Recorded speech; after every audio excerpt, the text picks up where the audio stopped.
1 बज गया लेकिन पार्टी भी बाकी है भाई। ओ भाई आतिश, जल्दी अंदर चल, ये पब भी बंद हो गया ना तो कुछ नहीं मिलेगा। आजा आजा। अरे भाई कौन हूँ मैं? दिग्विजय पाटिल का बेटा। ठीक है, ये टाइमिंग वाइमिंग ना औरों के लिए होती है। अरे हम आतिश पाटिल है, राजा आदमी है, अपनी टाइमिंग अपने हिसाब से सेट करो। राइट? करेक्ट। अब चले। करेक्ट, चले? बिल्कुल, आओ।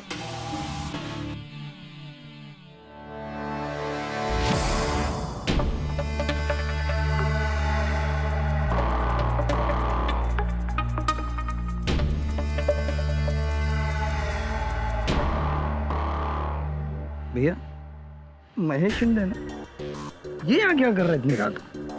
अरे आया होगा, खाने पीने नाचने गाने हैं, हमको क्या। यो इसको देखते ही ना मेरा खून उबल जाता है। पता है सही मौका है, इसको साइड में ले जाकर ठोक देते। अरे छोटे, राजनीति में मामले इससे नहीं, इससे सुलझाया जाए। हैं? चल हम अपना एंजॉय करते हैं। चलो। है ना? चलो।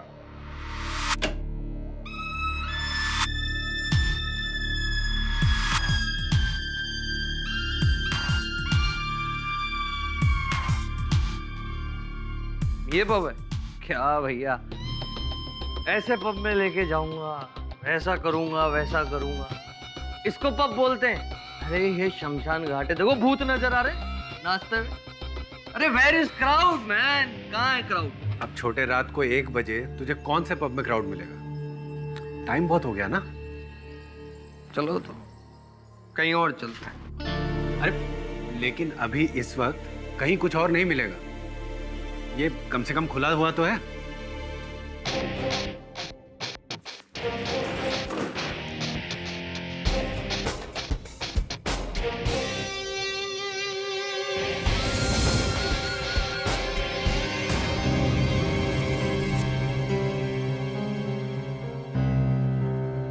Would you like to have sir? क्या खाएंगे? आएंगे? अभी तो पिएंगे यार। जा जाके बाहर का मेन्यू लेके 2 whisky large on the rocks. Extremely sorry sir, bar counter बंद हो चुका है, अभी हम आपको शराब नहीं दे सकते। आतिश, अरे मैं जानता हूँ इनकी फितरत। देखो दे 2 whisky large. Extremely sorry sir, bar का फाइनल अकाउंट हो चुका है, बार एकदम पूरी तरीके से क्लोज हो चुका है। लेना। प्लीज आप डिनर ऑर्डर कर दीजिए, वो भी लास्ट एंड फाइनल।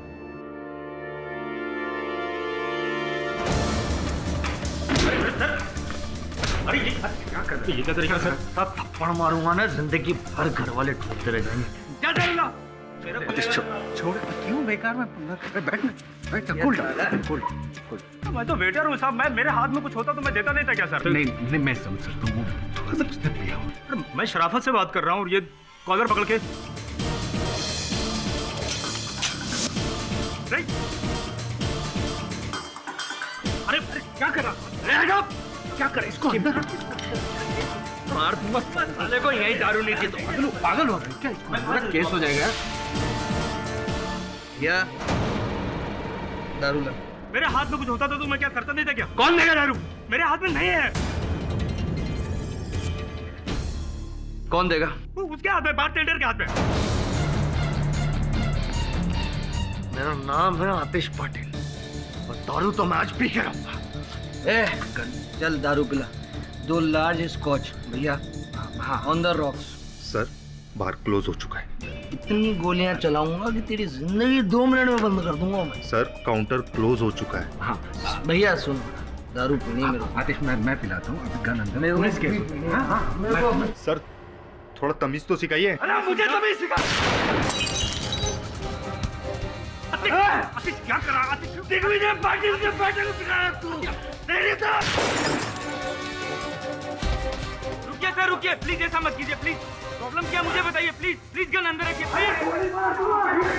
प्लीज शांत हो जाइए प्लीज, गन अंदर रख लीजिए प्लीज। प्लीज सर ऐसा मत कीजिए प्लीज, ऐसा मत कीजिए प्लीज। प्लीज प्लीज मत कीजिए ऐसा प्लीज।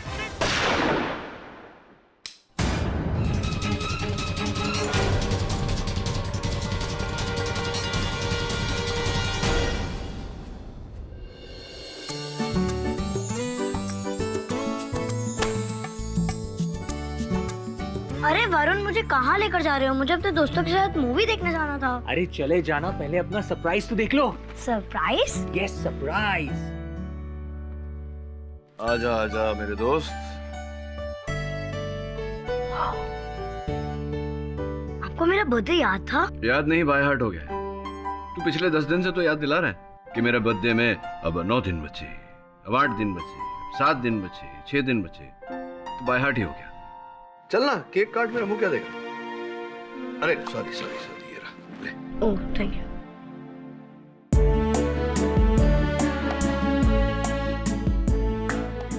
हाँ आ गया। You happy birthday to you, happy birthday dear Tony, happy birthday to you। नहीं, मुझे नहीं, पहले सर को खिला, सीनियर है। अरे नहीं, पहले केडी से को खिलाओ। नहीं, पहले उसको खिला। नहीं, पहले पहले मैं ही खा लेता हूँ। हाँ, पहले तू ही खा ले। एक काम कर, ये केक पूरा ले जा, अपने दोस्तों के साथ बांट के खा जा। क्या बोल रहा है? अच्छा, गिफ्ट तेरे घर पे पहुंचा दिया है तेरी मम्मी के पास। अब जा यहाँ से, भाग।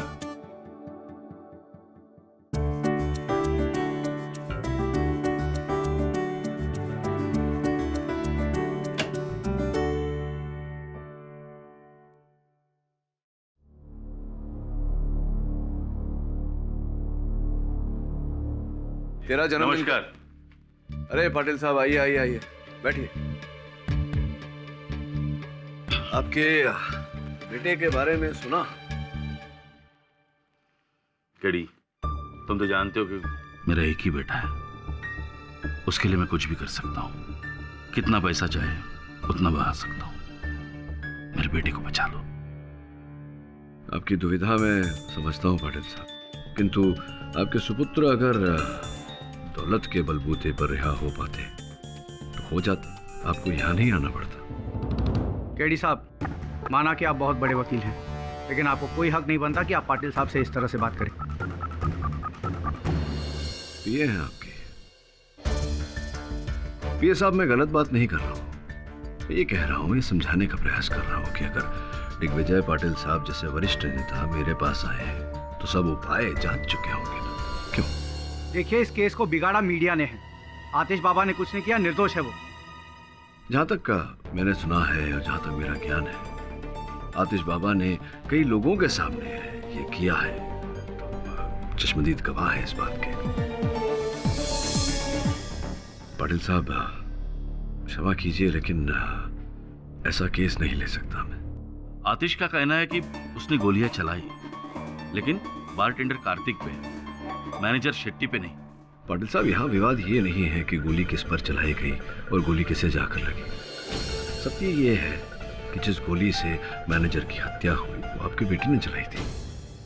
केडी साहब, ये तो आप वही बोल रहे हैं जो पूरी दुनिया बोल रही है, फिर आपके पास आने का फायदा क्या? चलिए पाटिल साहब, शहर में और भी बहुत बड़े वकील हैं। शांत हो जाइए जोशी, मैं बात कर रहा हूं ना। केडी, इसकी बात का बुरा मत मानिए। नहीं, क्या है, आतिश के ना छूटने के डर से सभी लोग चिड़चिड़े हो गए। पाटिल साहब, मैं समझता हूँ आपका इकलौता सुपुत्र है, किंतु मेरे आदर्श मुझे ये अनुमति नहीं देते कि मैं अपराधी के पक्ष से कोई मुकदमा लड़ूं। मैं तुम्हें उसके पक्ष में खड़े रहने के लिए नहीं कह रहा हूं। उसको सजा मिलनी चाहिए, जरूर मिलनी चाहिए, लेकिन उस जुर्म के लिए जो उसने किया है, ना कि उस जुर्म के लिए जो उसने किया ही नहीं। उसको फंसाया जा रहा है। आपके बेटे को फंसाकर किसका लाभ हो सकता है? केडी, राजनीति में दुश्मन तो होते ही है। अगला चुनाव आतिश लड़ने वाला था और उसको मैं जिता भी देता। पार्टी रूलिंग पार्टी बनती, उसको मैं मिनिस्टर बनाता। मुझे लगता है इसमें किसी की सोची समझी साजिश है। पाटिल साहब, दुर्भाग्यवश इन बातों से ये प्रमाणित नहीं होता कि आतिश अपराधी नहीं है। क्षमा चाहता हूं, लेकिन ये केस में नहीं ले सकता।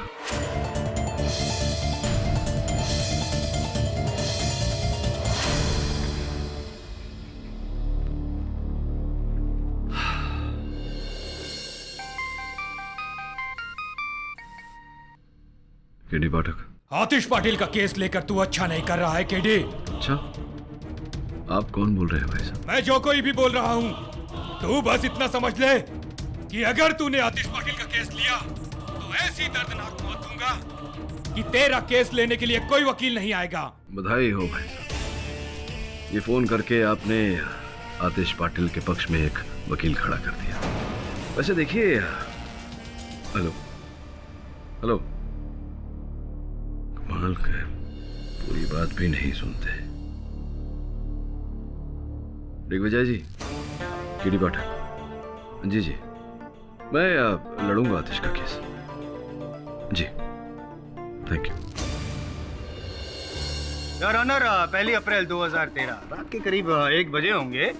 सेंट्रल मिनिस्टर श्री दिग्विजय पाटिल के सुपुत्र कहना ठीक नहीं रहे, बेटे श्री आतिश पाटिल अपने चचेरे भाई गौरांग के साथ नशे की हालत में धुत ड्राइव पर।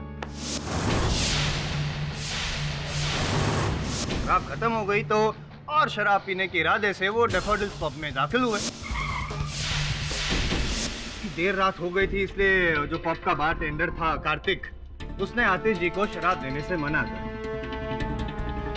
तो इनको गुस्सा आया, कहा सुनी हुई, और इनका गुस्सा इस कदर बढ़ गया कि उन्होंने अपनी बंदूक निकाली और अंधाधुंध गोलियां चला दी कार्तिक पर।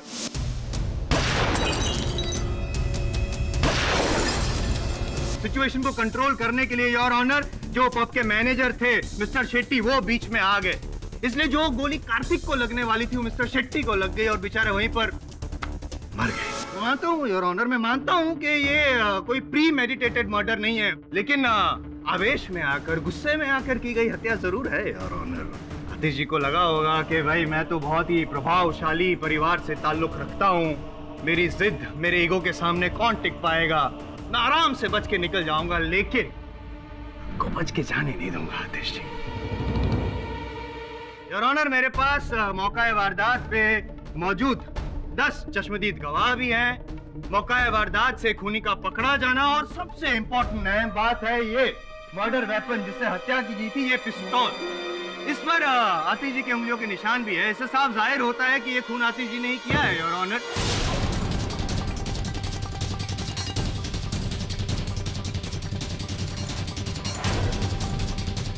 केडी, ये तो मेरे बेटे पे खुल्लम खुल्ला इल्जाम लगा रहा है। बैठ जाइए आप।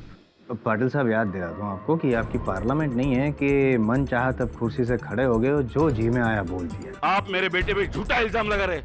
इल्जाम झूठा या सच ये तय करने का काम जज साहब का है, आपका नहीं पाटिल साहब। मिस्टर दिग्विजय पाटिल, आप शांत हो जाइए, आपको बोलने का मौका दिया जाएगा। योर ऑनर, मुझे लगता नहीं है कि किसी को भी कुछ भी बोलने की जरूरत पड़ेगी आज यहाँ अदालत में, क्योंकि मेरे पास जरूरत से ज्यादा गवाह भी है और सबूत भी है, जिससे साफ जाहिर होता है कि एक पैक न मिलने पर इन्होंने, आतिश जी ने, निर्दोष आदमी बेचारे मिस्टर शेट्टी का खून कर दिया। मेरे हिसाब से तो सख्त से सख्त सजा सुनाई जाए इनको और केस खत्म कर दिया जाए, बस 10 मिनट से ज्यादा। Objection your honour. Your honour, मुझे इस बात में कोई संदेह नहीं कि अदालत का समय महत्वपूर्ण होता है, बहुमूल्य होता है। साथ साथ ये बात भी सत्य है कि अदालत के एक गलत निर्णय का प्रभाव एक नहीं अनेक लोगों के जीवन पर पड़ता है। इस कारण मैं अदालत से अनुरोध करता हूं कि इस केस की हर पहलू को जांचने परखने के बाद ही कोई निर्णय ले। पाठक साहब, मैंने जांच भी लिया और परख भी लिया, साफ साफ जाहिर है कि खून आतिश ने ही किया। अभी तो आप पाटिल साहब से कह रहे थे कि इस अदालत में निर्णय लेने का अधिकार केवल न्यायाधीश महोदय को है। मिस्टर जायसवाल, ये अदालत इस केस को विस्तार से सुनना और समझना चाहती है। जैसे आप चाहें योर ऑनर। इस केस को आगे बढ़ाने के लिए मैं अहम गवाह गौरांग भाटिया को कटघरे में बुलाने की अनुमति चाहूंगा। अनुमति है। गौरांग जी, तो बताइए उस रात क्या हुआ था? जी, उस रात डैफोडिल पब में ड्रिंक्स का टाइम ख़त्म होने के बाद जब ड्रिंक सर्व करने को कहा आतिश ने, तो वेटर ने मना कर दिया था, तो आतिश को गुस्सा आ गया था। गुस्सा आ गया था, तो इसका मतलब कि आतिश ने आपके सामने ही गोलियां चलाई थी? नहीं, देखिए, उनकी गोली मैनेजर को नहीं लगी थी। नहीं, मेरे सवाल का जवाब दीजिए। जो पूछा जाए, गोली चलाई थी आपके सामने या नहीं चलाई? सर बहुत अफरा तफरी थी और एक गोली दीवार की तरफ। गौरांग जी, मेरे सवाल का जवाब दीजिए। आपके सामने गोली चलाई थी आतिश ने कि नहीं? चलाई थी।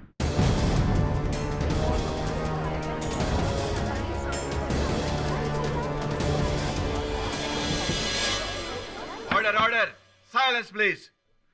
लेकिन सर आतिश वैसा इंसान नहीं है, वो किसी का मर्डर नहीं कर सकता। नहीं, आपका मानना है कि आतिश बहुत ही सीधा साधा भोला शरीफ इंसान है। नहीं, अफसोस, लेकिन आपकी गलतफहमी में यूं दूर कर दूंगा, लेकिन पहले अपने सीनियर। पाठक साहब, आप कुछ पूछना चाहेंगे? योर ऑनर, इस समय कोई प्रश्न नहीं। अब जा सकते हैं। योर ऑनर, मैं अपनी अगली गवाह आतिश जी की एक्स गर्लफ्रेंड लीना को बुलाना चाहूँगा। लीना जी, 23 दिसंबर 2012 को आपने कांदीवली पुलिस स्टेशन में कंप्लेंट लिखवाई थी आतिश जी के खिलाफ कि उसने आपके सर पर लोहे के सलिए से वार किया और जानलेवा हमला किया था। क्या ये सच है? जी हाँ। बता सकती हैं आप ऐसा किस वजह से हुआ था? आतिश एक बददिमाग लड़का है जो मुझ पे शक करते रहता था। उस दिन हम स्टाइलिश इवनिंग रेस्टोरेंट में डिनर करने गए थे। वहां पर मुझे मेरा एक कॉलेज का पुराना दोस्त मिला था। मेरे दोस्त ने और मैंने काफी देर तक बातें की। बस आतिश को इस छोटी सी बात को लेकर जलन हुई और उसने खूब शराब पी। गुस्सा आया होगा उसने और आप पर, तो वार वहीं पे किया रेस्टोरेंट? जी नहीं, होटल के बाहर एक पार्किंग लॉट है, वहां पर उसने मेरे साथ खूब लड़ाई की और वहीं पर पड़ी एक लोहे की रॉड लेकर मेरे सर पर दे मारा। बस तभी मैंने सोच लिया था कि इस बददिमाग इंसान को सजा दिलवा कर रहूंगी। मैं आपकी मदद करूंगा जरूर। योर ऑनर, आतिश जी शराब पीने के बाद अपने आपे में नहीं रहते, वो जल्लाद बन जाते हैं। और सोचिए ना, गुस्से में आकर जो इंसान अपनी प्रेमिका को, जिससे वो शादी करने वाला था, उस पर जानलेवा हमला कर सकता है, तो एक मैनेजर जिसको वो जानता भी नहीं था, उसको मारना कौन सी बड़ी बात है? आप कुछ ऑब्जेक्शन लेना चाहेंगे? लीना जी, आपके कथन के अनुसार उस होटल की पार्किंग में आतिश ने आपके सर पर वार किया था, हमला किया था, तो स्पष्ट है कि उस पार्किंग में तो कोई गवाह रहा नहीं होगा जिसने देखा होगा आतिश को वार करते हुए। जो भी हो, ये जो होटल की पार्किंग थी, वो होटल मुंबई में कहाँ पड़ता है, किस इलाके में? जुहू में। किंतु आपने इस घटना की जो रिपोर्ट लिखवाई थी, सूची की थी, वो कांदीवली पुलिस थाने में की थी। हाँ, क्योंकि मैं एक ही थाना जानती हूँ, क्योंकि मैं कांदीवली में रहती हूँ, इसलिए वहीं जाकर कंप्लेन की। आपके सर पर इतनी गहरी चोट लगी थी, लहू बह रहा था, आपने ये नहीं सोचा कि सर्वप्रथम किसी अस्पताल में जाना चाहिए और या किसी से निकट के पुलिस थाने का पता पूछ लेना चाहिए, ये नहीं सोचा?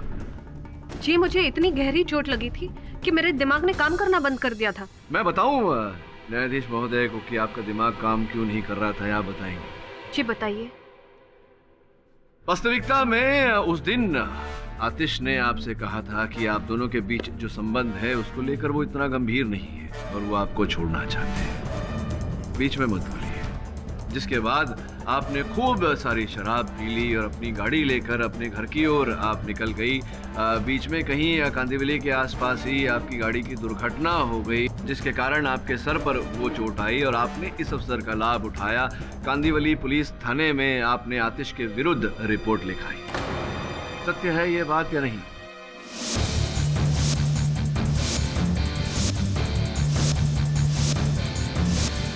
ये झूठ है, मेरा कोई एक्सीडेंट नहीं हुआ था। आपकी गाड़ी का एक्सीडेंट अगर हुआ ही नहीं तो कृपया बताइए कि जज साहब की मेज पर उस गैराज का बिल कैसे आया जहां आपकी गाड़ी की मरम्मत हुई थी, और अगर एक्सीडेंट ही नहीं हुआ तो गाड़ी की मरम्मत करने की क्या आवश्यकता थी? जिस रात को यह घटना घटी उस समय आप डैफोडिल्स पब में उपस्थित थी।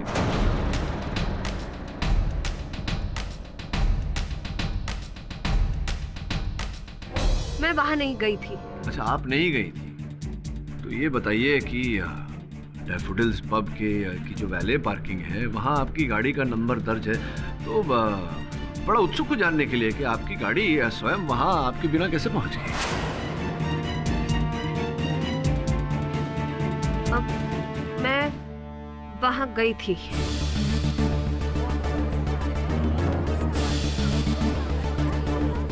आप वहां गई।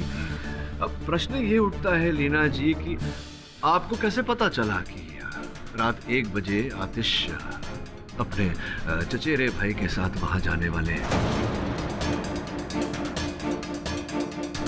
जी मैंने आतिश को फोन किया था। तो कुल मिला के ये समझ में आ रहा है कि आप आतिश की हत्या करने की मंशा लेकर वहां गई।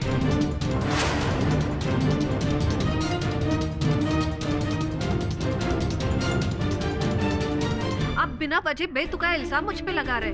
मैंने आपसे कहा ना, मैं अपनी अंगूठी वापस लेने गई थी। कमाल करती हैं लीना जी आप। अब रात के 1 बजे अंगूठी वापस लेने का उपयुक्त समय तो होता नहीं है ना?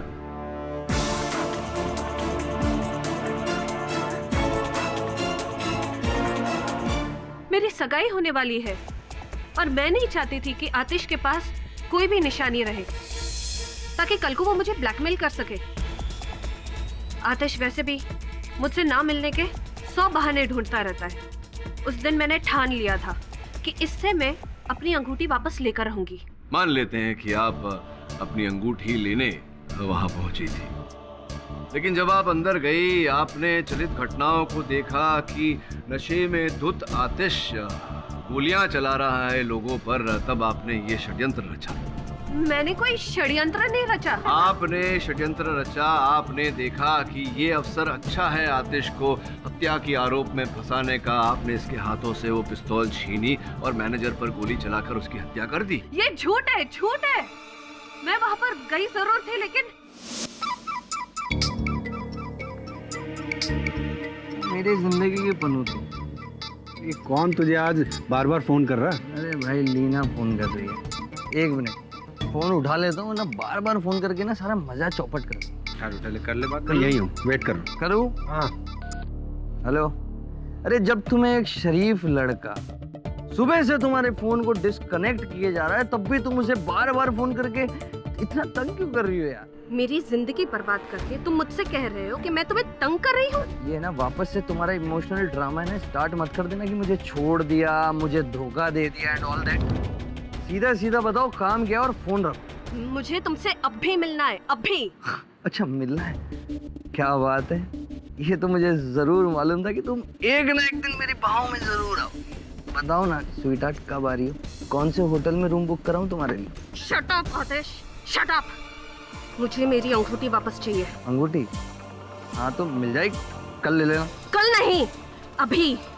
दिन के वक्त फोन करो तो तुम बिजी रहते हो, रात को तुम फोन नहीं उठाते हो। मुझे मेरी अंगूठी वापस चाहिए अभी। बताओ तुम कहाँ हो? देखो मेरी बात को कान खोल के सुनो, मैं बहुत बिजी हूँ, अभी नहीं मिल सकता। कह दिया तो कह दी। आतिश बताओ तुम कहाँ हो, मैं अब भी आ रही हूँ। अरे बोला ना बिजी हूँ। Sir welcome to Daffodils. ठीक है, फोन काट दिया। हेलो हेलो, हो गई बात? बात हाँ? चले फिर, चलो आजा। Daffodils pub. मैं सिर्फ आतिश से अपनी अंगूठी वापस लेने गई थी। मैंने आतिश को नहीं फंसाया, मैंने किसी को हूट नहीं किया। ये जो बातें आप मना कर रही हैं, ऐसा ही किया है आपने लीना जी। सॉरी पाठक साहब, डिस्टर्ब कर रहा हूँ आपको। क्या है ना कि जिस दावे से आप कह रहे हैं कि लीना जी ने ही ऐसा किया होगा, तो आई एम श्योर आपके पास कोई सबूत तो होगा ही। अगर है तो प्लीज पेश कीजिए ना, या फिर यूं ही दबाव डाल रहे हैं आप? योर ऑनर, घटनास्थल पर लीना जी के अतिरिक्त कोई और ऐसा व्यक्ति नहीं था जिसके मन में आतिश के लिए निजी बैर रहा। योर ऑनर, अगर ये इत्तेफाक है भी तो ये एक इत्तेफाक काफी नहीं है लीना जी पर इल्जाम लगाने के लिए। और दूसरी बात ये कि किसी भी इंसान ने लीना जी को तो क्या, किसी भी लड़की को क्लब के अंदर जाते हुए नहीं देखा। मिस्टर पाठक, अगर लीना जी के खिलाफ आपके पास कोई ठोस सबूत है तो पेश कीजिए। जी नहीं योर ऑनर, इस समय तो नहीं, लेकिन बहुत जल्दी ढूंढ निकालूंगा। तो जब ढूंढ निकालेंगे तब इल्जाम लगाइएगा। चाहिए, बैठिए। योर ऑनर, इस केस के एक और अहम गवाह डैफोडिल्स पब के वेटर अतुल को मैं यहाँ बुलाना चाहूंगा। अतुल, सामने कटघरे में जो शख्स खड़ा है, क्या तुम उसे पहचानते हो? जी, 1 अप्रैल की रात को इसने हमारे होटल में गोलियां जलाई थी अंधाधुंध, जिससे हमारे मैनेजर साहब की डेथ हो गई, मर गए वो। गोलीबारी की और मिस्टर शेट्टी मर गए। जी। इस रिवॉल्वर को क्या तुमने देखा है?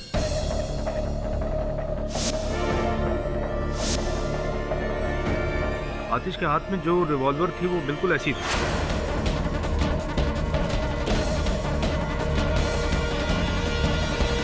योर ऑनर, मैं पहले भी कह चुका हूं कि इसी रिवॉल्वर पर आतिश जी की उंगलियों के निशान पाए गए हैं और फॉरेंसिक का कहना है कि जिस गोली से मिस्टर शेट्टी की मौत हुई वो गोली इसी रिवॉल्वर से चलाई गई थी और ये रिवॉल्वर आतिश जी के हाथ में थी।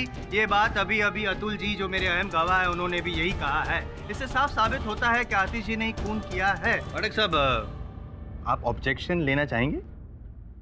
ऑब्जेक्शन तो नहीं, चंद प्रश्न पूछना चाहूंगा आपको आपत्ति? Please please please please. ये जो अपने कथन में आपने कहा कि उस रात जो घटना घटी आपने देखा, चश्मदीद गवाह हैं आप, तो घटनाक्रम का वर्णन करेंगे, जरा बताएंगे कैसे हुआ, कब हुआ? कुछ नहीं सर, आतिश को दारू देने से मना किया तो इन्होंने झगड़ा शुरू कर दिया। गोली चल गई सर इनके हाथ से। गोली चल गई इनके हाथ से अचानक, यूं ही चल मतलब गई? चला दी इन्होंने चलाई? जी सर। अच्छा अच्छा। तो कितनी गोलियां चली थी उस रात? 3 गोलियां चली सर। 3 गोलियां चली थी। पहली गोली कहाँ लगी? पहली गोली लगी बॉटल में। कौन से बॉटल में, कहाँ थी? मतलब जो पीछे की तरफ लगी होती है ना लाइन से, तो उनमें से किसी एक बॉटल पे लगी, जो बार में जी, बोतल रखी रहती है। दूसरी गोली कहाँ लगी? वो लगी। और तीसरी गोली कहाँ लगी? तीसरी गोली शेट्टी साहब को लगी। तीसरी गोली शेट्टी साहब को लगी। देखा आपने उनको गोली लगते हुए? नहीं, मतलब आपने उनको गोली लगते हुए देखा?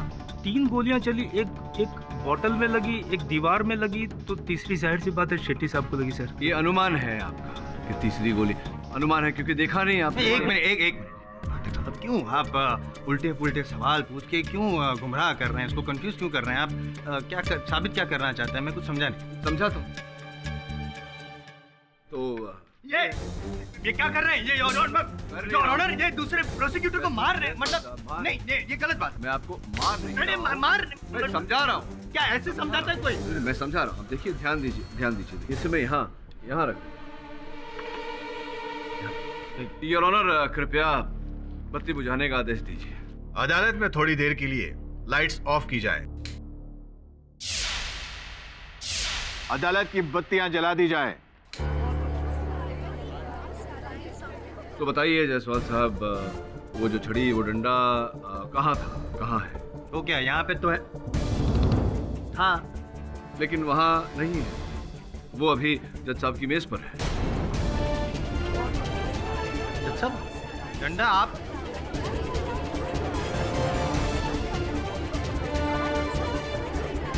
ऑर्डर। आपके पास डंडा कैसे पहुंचा?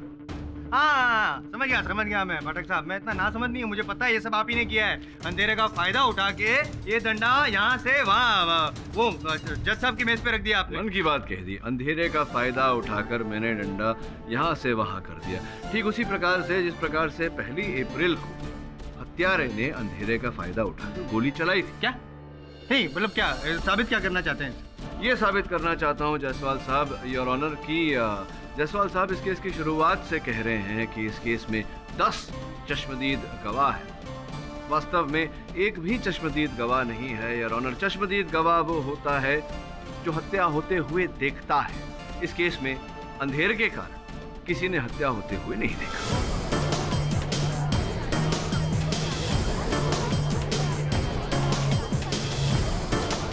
योर ऑनर, वहां उपस्थित किसी भी व्यक्ति ने आतिश को वो तीसरी गोली चलाते हुए नहीं देखा जिस गोली से मैनेजर शेट्टी की हत्या की गई। क्या मजा आ गया। पाठक साहब, लाइट जाने से पहले और लाइट आने तक ये जो रिवॉल्वर है ना, वो आतिश के हाथ में ही थी। योर ऑनर, आतिश ने अपने कथन में कहा है कि जैसे ही अंधकार हुआ किसी व्यक्ति ने उनके हाथों से ये पिस्तौल छीन ली। नहीं, कहने में क्या, कह तो रहे हैं ये कि उन्होंने खून भी नहीं किया, निर्दोष है, लेकिन साबित भी तो करना पड़ेगा ना सर। योर ऑनर, लाइट जाने से पहले 2 गोलियां चला चुके थे आतिश जी, उसकी वजह से लोग दूर हो चुके थे। लाइट जाने के बाद अंधेरे में, जैसे कि आपका ये कहना है कि कुछ दिखता नहीं है, जैसे कि आपने डंडा यहाँ से वहाँ कर दिया, मुझे दिखा नहीं, ठीक वैसे ही अगर आपके कहने के मुताबिक खूनी ने फायदा उठाया होगा तो योर ऑनर जब ये लड़खड़ा रहे थे, को पता नहीं था एग्जैक्टली कौन सी सिचुएशन पे थे, कौन सी पोजीशन पे थे, तो खूनी कहाँ से आतिश को देख पाया, कहाँ से वो आया, उसके हाथ में से रिवॉल्वर छीनी, और वो मैनेजर जब बीच में आया था वो सिचुएशन को कंट्रोल करने के लिए, तो फिर वो अंधेरे में उसके हाथ में वापस, मतलब ये कहना है या सुनेंगे भी? सुनूंगा भी। प्रश्न का उत्तर दीजिए। दूंगा। फोरेंसिक्स के अनुसार जो पहली 2 गोलियां आतिश ने चलाई वो 12 फीट की दूरी से चली थी, अर्थात आतिश 12 फीट दूर खड़ा था। किंतु आखिरी अंतिम तीसरी गोली जिससे मैनेजर शेट्टी की हत्या, वो पॉइंट ब्लैंक रेंज से चलाई गई थी, अर्थात बिल्कुल निकट से, समीप से। अब प्रश्न ये है कि 12 फीट दूर खड़ा हुआ व्यक्ति पॉइंट ब्लैंक रेंज से गोली कैसे चला सकता है? योर ऑनर, 12 फीट की दूरी से गोली चलाई गई हो या पॉइंट ब्लैंक रेंज से, लेकिन हकीकत तो यही है कि इसी रिवॉल्वर पे आतिश जी की उंगलियों के निशान है, और फॉरेंसिक का ही कहना है पाठक साहब कि इसी रिवॉल्वर से मिस्टर शेट्टी की हत्या हुई है। ये भी तो हो सकता है कि इन्होंने जब 12 फीट की दूरी पे थे वो नजदीक गए, पॉइंट ब्लैंक रेंज पे गए, गोली चलाई और वापस पीछे आ गए 12 फीट की दूरी पर। ऐसा हो सकता है? जायसवाल साहब, आपसे प्रश्न पूछना चाहूंगा। आप वाकई इतने नासमझ हैं या नासमझ होने का ढोंग करते हैं? क्योंकि इतना नासमझ तो कोई नहीं हो सकता। देखिए, जो हो सकता था और जो हुआ, दोनों बातों में अंतर है। अब जो हो सकता था उसको भूल जाइए, और जो हुआ उस पर ध्यान दीजिए। हुआ ये कि मैनेजर शेट्टी की हत्या इन्होंने की है, अतुल जी।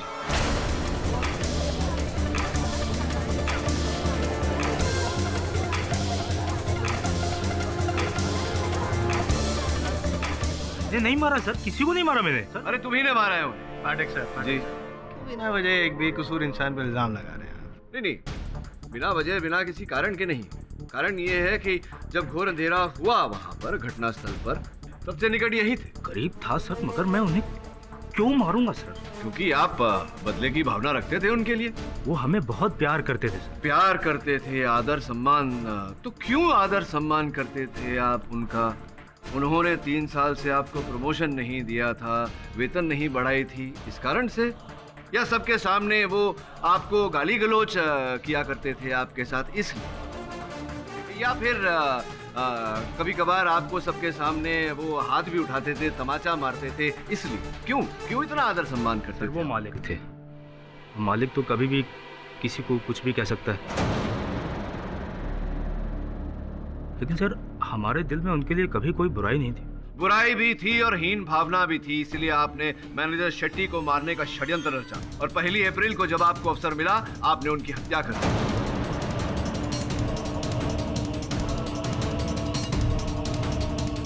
इतना ही नहीं, आप शहर छोड़कर गांव भागने वाले थे। कोर्ट का समन्स आया तो ये रुक गए जताने के लिए कि हत्या आपने नहीं की। सर मैं कुछ पर्सनल काम से जा रहा था सर। आप काम से नहीं जाने वाले थे, आप मैनेजर शेट्टी की हत्या करके जाने वाले थे, ऐसा? हाँ, ऐसा सुना है मैंने। कौन बोला सर आपको ये आपके बंधु ने बताई मुझे। आपकी सारी सच्चाई इसी ने बताई। सर क्यों झूठ बोल रहे हैं? मैंने ऐसा कोई बयान नहीं दिया है। मैं क्यों झूठ बोलूंगा? आप सोचिए अतुल जी, मैं क्यों झूठ बोलूंगा? इसने आपके बारे में सब कुछ बताया, ये भी बताया कि आप दोनों एक साथ में उस पब में काम करना शुरू किए, इनकी तरक्की हो गई, ये बारटेंडर बन गए, आप वेटर के वेटर। कहा था कि नहीं आपने मुझे? सर ये क्या सच्चाई बताएगा मेरी? बताई है इसने। ये क्या बताएगा सर मेरे बारे में सच्चाई? क्यों? ये अपनी बीवी का इस्तेमाल करता है अपनी तरक्की के लिए, ये मेरी क्या सच्चाई बताएगा? औकात पर है, समझा? तू अपने औकात पर है चमचा। अभी तक तो मैंने सच नहीं बताया था, लेकिन अब बताता हूँ, ये मैनेजर को मारना चाहता था।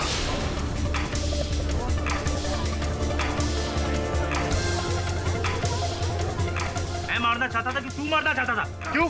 तूने नहीं बोला था मैनेजर की गर्दन काट के गांव भाग जाना चाहता है? मैं चुप कर, बीवी का दलाल।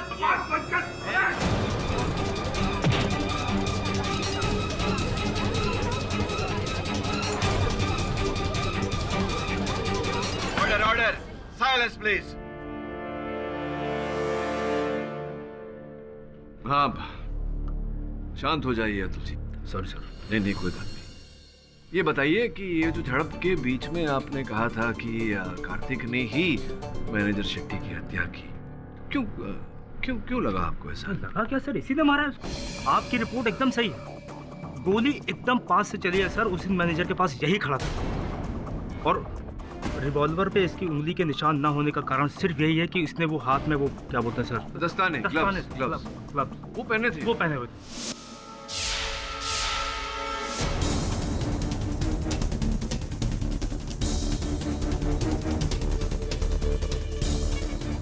क्या लगता है आपको, क्या क्या कारण रहा होगा जिस कारण इन्होंने हत्या की होगी शेट्टी साहब? सर कार्तिक की बीवी मालिनी हमारे होटल में वेटर है, तो मैनेजर और मालिनी के बीच में अफेयर था सर। ये बात होटल में सबको पता है। तौबा तौबा तौबा तौबा, बस बस बस, बैठिए बैठिए, आप उन्हीं से पूछते।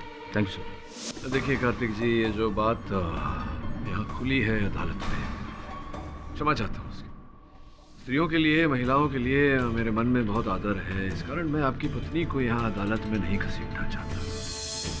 कृपया जो सच है बता दीजिए ना न्यायाधीश महोदय को, आप खुद ही स्वयं। सर मेरी बीवी गलत नहीं है, गलत था वो शेट्टी। मेरी बीवी पे गलत नजर रखता था सर वो। सर सर मुझे 2000 रुपये एडवांस में चाहिए। हर महीने तुम्हें 2000 रुपये चाहिए? सर बच्चों की स्कूल फीस के लिए चाहिए थे।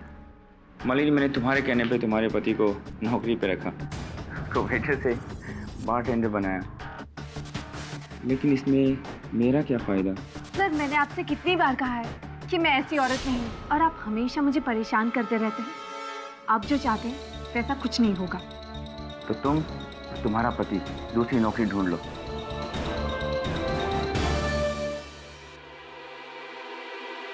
मैं मानता हूं सर, उसने हमें तरक्की गंदे इरादे से दी। मैं बहुत नफरत करता था सर उससे, पर मैंने नहीं मारा उसे सर, नहीं मारा मैंने उसे। किसने मारा ये तो समय अनुसार पता चल ही जाएगा कार्तिक जी, आप बैठिए। योर ऑनर, इस समय पर मैं मिस्टर महेश शिंदे को कटघरे में बुलाने की अनुमति चाहता हूँ। Mahesh Shinde, I object your honour. Mahesh Shinde का इस केस से क्या लेना देना? लेना देना है your honour. Mister Mahesh Shinde विरोधी दल के नेता हैं, मिस्टर पाटिल के प्रतिद्वंदी हैं, और दोनों के बीच व्यक्तिगत बैर न हो किंतु राजनीतिक लड़ाई अवश्य है। और मिस्टर शिंदे का घटनास्थल पर उपस्थित होना मेरे मन में प्रश्न खड़ा करता है यार, जिसका उत्तर अगर वो कटघरे में आकर दे तो अच्छा होगा। मिस्टर महेश शिंदे को बुलाने की इजाजत है। शिंदे साहब, आप तो विरोधी दल के वरिष्ठ नेता हैं। आप जैसा व्यक्ति वहां हत्या के समय डैफोडिल्स बार में क्या कर रहा था? लीडर इंसान नहीं होते केडी। लीडर इंसान नहीं होते केडी, ये आप प्रश्न पूछ रहे हैं मुझसे या कथन दे रहे हैं? मैं सवाल ही पूछ रहा हूँ। ओके।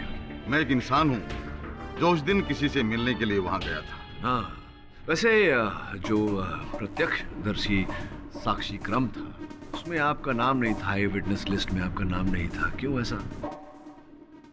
जज साहब, मैं पब से तभी निकल गया था जब आतिश और गौरांग पब में घुस रहे थे। पुष्टि कर लेते हैं इस बात की। आतिश, क्या शिंदे साहब सही कह रहे हैं? आपने इन्हें वहां से प्रस्थान करते हुए देखा था? जी हाँ सर, ये उस वक्त वहां से वापस जा रहे थे। श्योर? Sure sir. क्षमा चाहता हूँ शिंदे साहब, अगर ऐसा है तो आपसे आगे कुछ पूछने का कोई अर्थ ही नहीं बनता। बिराजी। योर ऑनर, मैं केडीसी को इंपॉर्टेंट डॉक्यूमेंट देना चाहता हूँ। इजाजत है।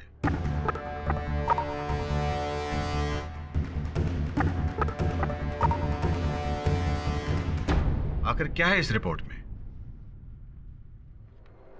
योर ऑनर, अभी अभी मेरे हाथ में विद्युत विभाग की एक सूची आई है जो इस केस का रुख बदल कर रख देगी। इसके अनुसार 1 अप्रैल को जिस रात हत्या हुई उस इलाके में कोई विद्युत विफलता नहीं थी, कोई पावर फेलियर नहीं हुआ। योर ऑनर, इसका सीधा सीधा अर्थ यह निकलता है कि किसी ने जानबूझकर बत्ती गुल की थी।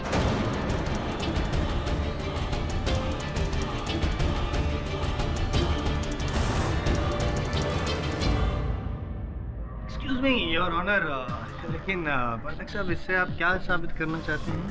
नहीं समझे। जब तक आप समझाएंगे नहीं तब तक नहीं, ये देखिए, सामान्य ज्ञान के अनुसार अगर इलाके में बत्ती न गई हो और एक ही स्थान पर बत्ती गई हो, उसी स्थान पर जहां हत्या हुई हो, तो 2 + 2 4। इसका अर्थ ये होता है कि जिसने भी बत्ती गुल की उसका इस हत्या के साथ या तो सीधा सीधा या घूमकर जुड़ाव अवश्य है। योर ऑनर, ये व्यक्ति कौन है और किस प्रकार से इस हत्या के साथ जुड़ा हुआ है, इसकी छानबीन करने के लिए मैं अदालत से समय की मांग करता हूँ। नहीं योर ऑनर, मतलब केस की अगली सुनवाई 25 तारीख को होगी। तब तक के लिए अदालत मुलतवी की जाती है।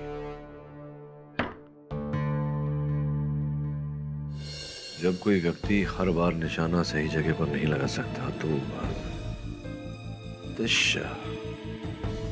शराब के नशे में चूर, पूर्ण अंधकार में कोई निशाना सही जगह पर कैसे लगा सकता है? लेकिन सर, आपको निशाना सही लगाना होगा। खबर मिली है कि जायसवाल इस केस को जीतने के लिए जी तोड़ कोशिश कर रहा है। जायसवाल केस जीतने की कोशिश कर रहा है, हमें सत्य तक पहुंचने की कोशिश करनी चाहिए। तो आप बताइए सर, क्या करना है? मुझे लगता है कि इस केस का रहस्य डैफोडिल्स पब में कहीं छिपा है। तो एक काम कर, आतिश और दिग्विजय पाटिल के बारे में, उनके अतीत के बारे में हर जानकारी प्राप्त कर। वहीं से कोई ना कोई सुराग मिलेगा। ठीक है सर।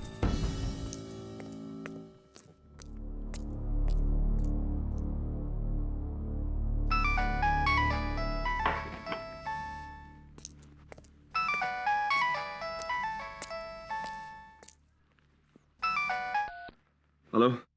तुझे मना किया था ना आतिश का केस लेने से? मरने का शौक है क्या तुझे? बहुत सबको आनी है, कौन इससे छूटा है। तू फना नहीं होगा ये ख्याल झूठा है। ये शेर तुझे बहुत महंगा पड़ेगा केडी। अब शेर ही क्या जो हल्का हो। एक बात और सुन लीजिए, अगर आतिश निर्दोष है तो मेरे होते हुए ऐसी कोई अदालत नहीं दुनिया में जो उसे दोषी साबित करे। अच्छा, तो अपने दिन गिनने शुरू कर दे। ओके, 1 2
मौत सबको आनी है, कौन इससे छूटा है। तू फना नहीं होगा ये ख्याल झूठा है।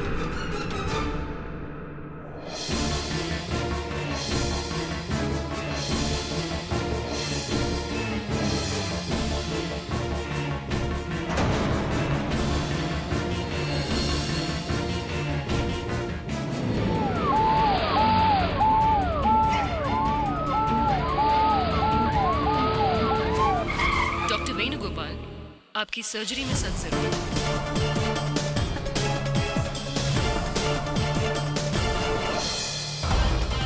आज की ताजा खबर, आज की ताजा खबर, केडी पाठक को गोली लग गई। आज की ताजा खबर, केडी पाठक को गोली लग गई। आज की ताजा खबर, आज की ताजा खबर, केडी पाठक को गोली लग गई। नमस्कार, हम आपको ये न्यूज एक बार फिर से बताना चाहेंगे कि देश के मशहूर लॉयर मिस्टर केडी पाठक पर अज्ञात व्यक्ति द्वारा जानलेवा हमला हुआ है। इस हमले की वजह दिग्विजय पाटिल के बेटे आतिश हो सकते हैं, क्योंकि हाल ही में इस न सुलझने वाले केस पर केडी पाठक ने एक नए रूप से रोशनी डाली है। केडी पर हमला करने वाले वो लोग हो सकते हैं जो कि ये नहीं चाहते कि आतिश पाटिल कार्तिक मर्डर केस से बरी हो। मिस्टर केडी पाठक का ऑपरेशन पिछले 5 घंटों से चल रहा है। उनकी हालत अभी भी नाजुक बताई जा रही है। डॉक्टर्स का कहना है कि अगले 24 घंटे तक कुछ भी कहना संभव नहीं होगा। केडी पाठक पर ताज़ा जानकारी के लिए हमारे साथ बने रहिए। नमस्कार।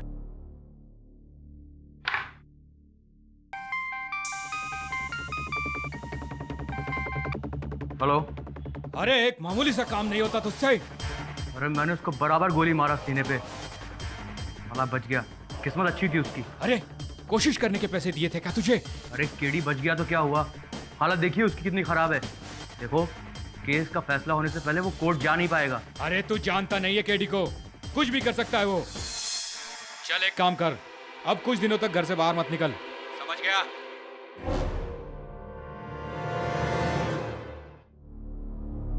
डॉक्टर प्रकाश, आपकी कैजुअल्टी वार्ड में सख्त जरूरत है।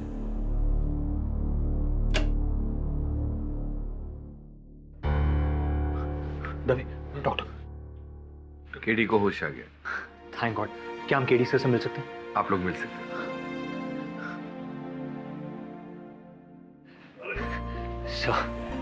थैंक गॉड आप ठीक है। अरे रिलैक्स रिलैक्स वरुण, क्या कर रहा है? गोली लगी है, इमोशनल हो गया ये तुम्हें।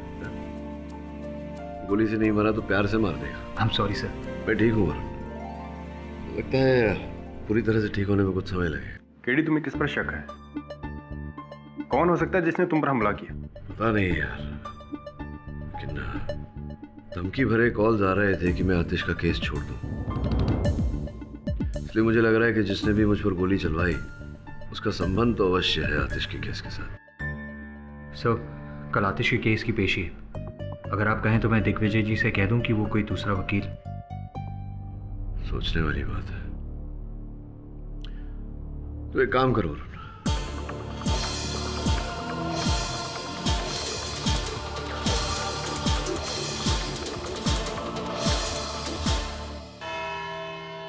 मिस्टर आतिश, जब आप जानते हैं कि मिस्टर केडी अस्पताल में भर्ती हैं, तो आपने अपना केस लड़ने के लिए किसी दूसरे वकील को नियुक्त क्यों नहीं किया? योर ऑनर, क्योंकि मैं नहीं चाहता कि मेरा केस कोई और वकील लड़े, और मुझे इस बात की पूरी उम्मीद भी है कि मिस्टर केडी जल्द से जल्द ठीक हो जाएंगे। उम्मीद के सहारे अदालत में केस नहीं लड़े जा सकते। मशवरा दे रहा हूँ आपको मैं आतिश जी। वैसे आज अदालत में आतिशबाजी जरूर होगी। योर ऑनर, आतिश जी ने इसी पिस्तौल से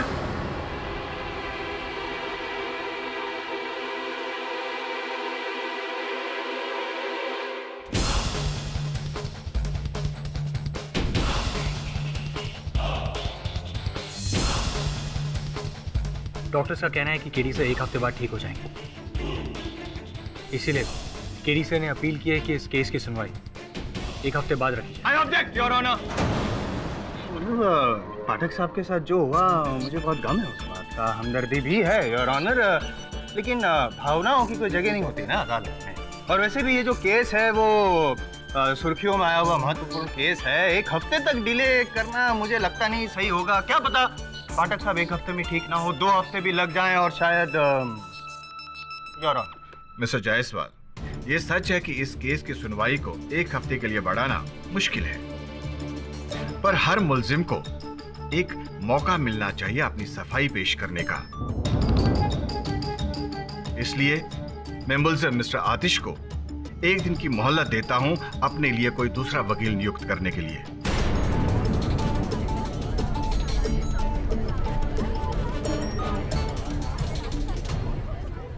इस केस की अगली सुनवाई कल होगी। तब तक के लिए अदालत मुलतवी की जाती है।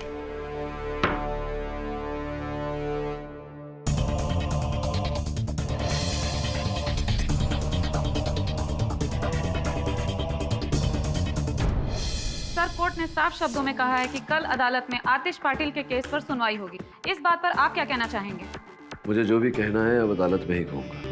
सर, आपको लगता है आप इस हालत में कोर्ट में जाकर केस लड़ सकेंगे? क्यों? मेरी हालत बिल्कुल ठीक है। पूर्ण रूप से स्वस्थ हुए हैं और कल आतिश पाटिल को अदालत में बचाने के लिए मैं अवश्य उपस्थित रहूंगा। No more questions please.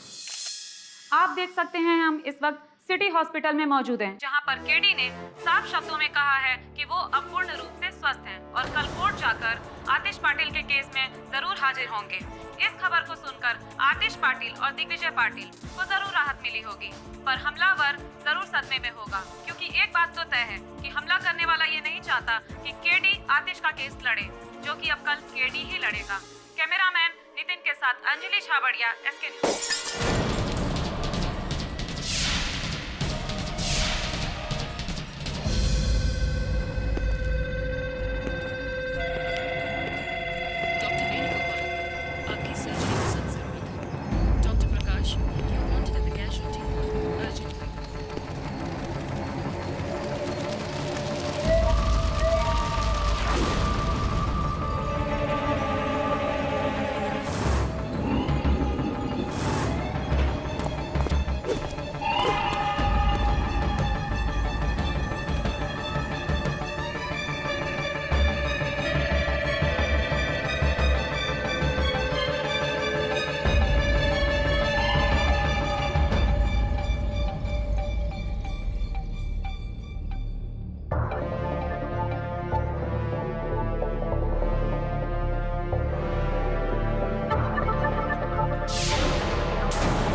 मर गया क्या?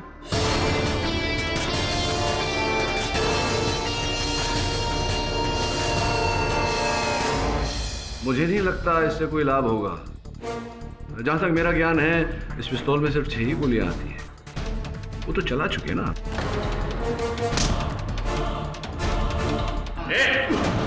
बेटा तू गया।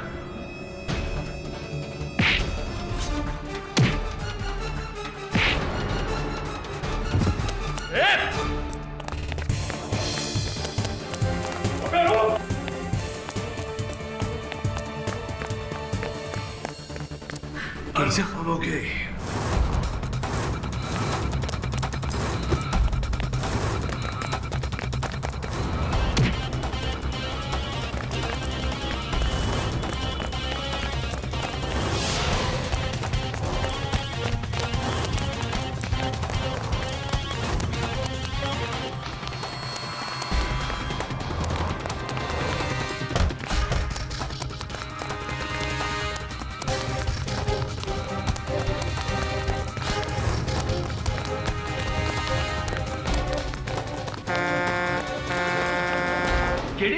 बाहर क्या हो रहा है?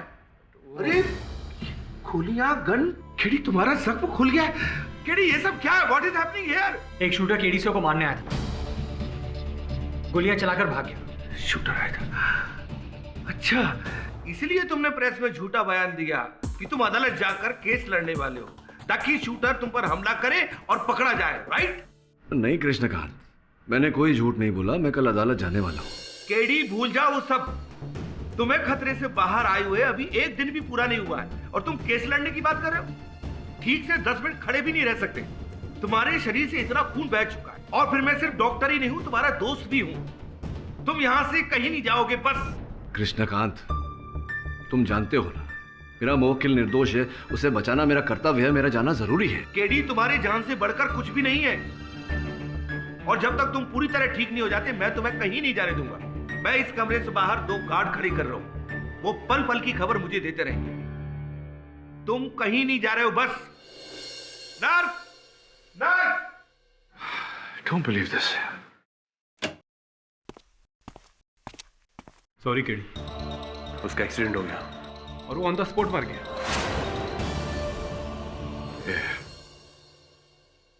पता लगवा कौन था? कोई सुराग मिला उसकी बॉडी में से? हाँ, एक मोबाइल मिला है।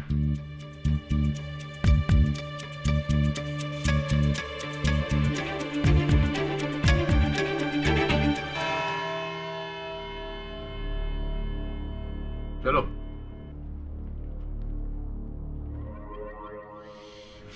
पर घड़ी देखने से समय बदलेगा नहीं, बुरा वक्त शुरू हो गया है आपका। क्या हुआ कि दूसरा वकील नियुक्त किया आपने या मैं मदद कर दूं? जयसवाल साहब, शायद आपने आज की न्यूज़ पढ़ी नहीं है।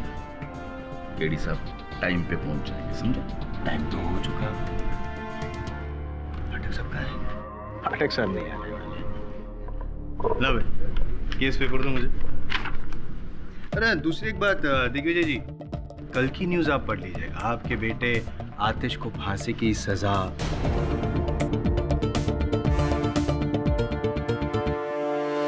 मिस्टर आतिश, कौन है आपके defence lawyer? Your honour, I am so sorry, हमने कोई नया वकील नहीं किया। मिस्टर आतिश, कल आपको साफ शब्दों में कहा गया था कि अगर मिस्टर पाठक आपका केस नहीं लड़ रहे हैं तो आप अपने लिए किसी दूसरे वकील का इंतजाम कीजिए। मुझे पूरा भरोसा है सर, केडी आज जरूर आएंगे। Your honour, I am sorry, लेकिन मुझे लगता है आतिश जी ने इस अदालत को एक वेटिंग रूम बना के रखा है। इंतजार करते रहो केडी पाठक का वक्त बर्बाद हो। मैं आग्रहपूर्वक आपसे गुजारिश करूंगा कि हमें और वेट नहीं करना चाहिए केडी पाठक का। अगर कोई दूसरा वकील है तो ठीक है, वरना योर ऑनर प्लीज आप नतीजा सुना दीजिए।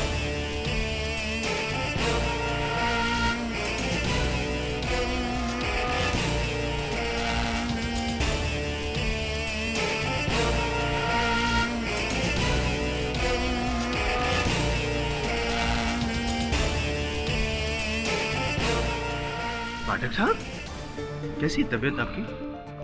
योर ऑनर, देर से आने के लिए क्षमा चाहता हूँ, और वो कहते ना, देर आए दुरुस्त आए।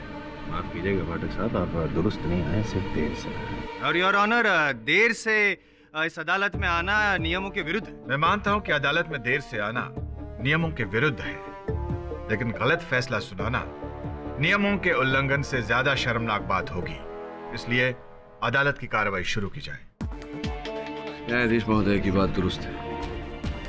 योर ऑनर, मेरे देर से आने का कारण ये है कि मुझ पर गोलियां चलाई। एक्सक्यूज मी योर ऑनर, लेकिन शायद याद दिला दूं मैं पाठक साहब आपको कि यहाँ पे केस चल रहा है आतिश पे खून के इल्जाम का। आप पे किसने गोलियां चलाई वो बाद में मुझ पर गोलियां चली है, इसका सीधा साधा संबंध आतिश के केस के साथ है।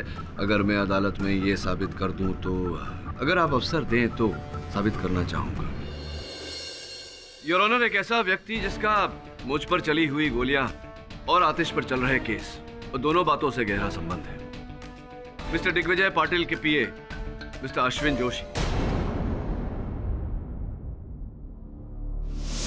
हाँ तो सॉरी अश्विन जोशी साहब, ये कितने वर्ष हो गए आपको दिग्विजय पाटिल साहब के साथ? पिछले 10 साल से। ऐसी। और उससे पहले क्या करते थे? उससे पहले मैं उनके बड़े भाई साहब श्री सूरज पाटिल साहब का पीए था। सूरज पाटिल जी, गौरांग के पिता जी। उनके देहांत के बाद जब मिस्टर दिग्विजय पाटिल हमारे पार्टी प्रेसिडेंट बने तो मैं उनका पीए बन गया। लोगों का कहना है कि आप न केवल पाटिल साहब के सबसे निकट के व्यक्ति हैं, आप उनके सलाहकार भी हैं। जी। समझ में नहीं आ रहा है योर ऑनर कि पाठक साहब जोशी जी का बायोडेटा क्यों पेश कर रहे हैं आप? ये जानने के लिए योर ऑनर कि क्या कारण है कि जोशी साहब नहीं चाहते कि इस केस से आतिश बरी हो।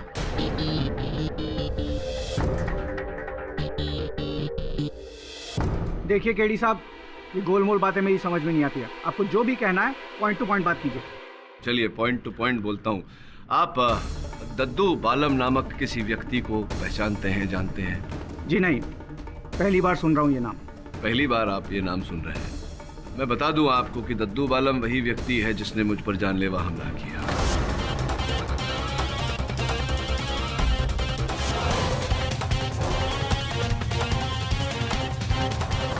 किया होगा।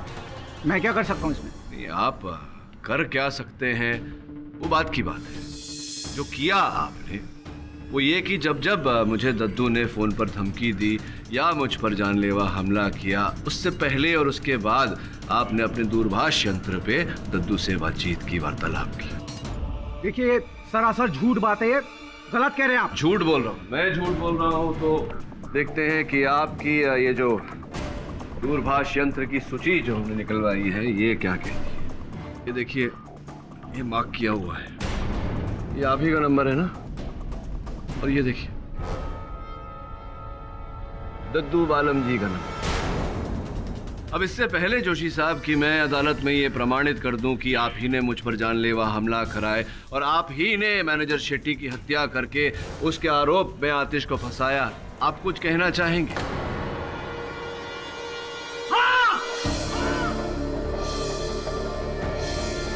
चलवाई मैंने तुम पर गोली, मारना चाहता था तुम्हें और अब भी मारना चाहता हूं।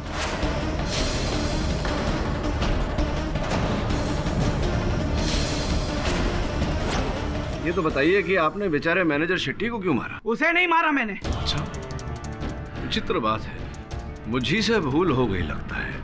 मैंने सोचा कि आप नहीं चाहते थे कि मैं प्रमाणित करूं अदालत में कि आपने मैनेजर शेट्टी की हत्या की, इसलिए आपने मुझे मारना चाहा। मारना तो चाहता हूं तुम्हें। क्यों? क्योंकि मैं नहीं चाहता कि तुम इस आतिश को निर्दोष साबित करो और वो इस केस से छूटे।